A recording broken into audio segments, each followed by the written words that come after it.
Hey, what's up guys? So we can obtain Christmas crackers now in old school RuneScape, and it's a little bit different right now. I don't think they spawn anywhere on RuneScape. Maybe they do actually, I don't really know, but you can obtain one every day for the next 7 days from this guy.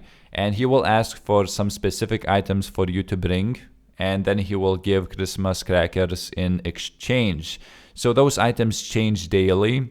So if you don't know which items you need to bring, because he doesn't tell you, he gives you like a clue what you need to bring him, you can just buy a cracker kit from the people that are around this person. So what I did is I bought 20 crackers from other people, and I gave 10 crackers to my friend, and I kept 10 crackers to myself. And we pulled all of those crackers, on each other. And we didn't manage to get a single purple party hat. So if you remember, I made a video where I said that purple party hats will be the rarest party hats in 07 Scape, because they are the rarest party hats you can get from a cracker.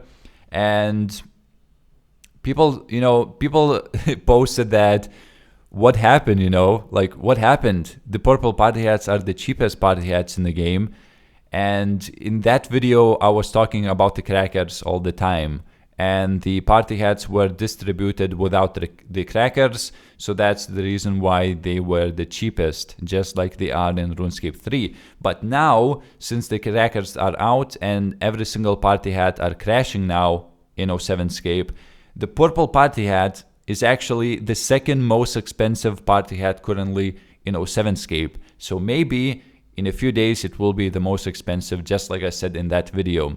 So if you posted one of those comments saying that, what happened, the purple party hat is the cheapest one, I want to tell you that I was talking about the crackers, and no crackers were spawned at that time at least. So if you posted one of those comments, I diagnose you retarded. Anyway, that's all I have for today. The new video will be uploaded tomorrow, so I'll see you then.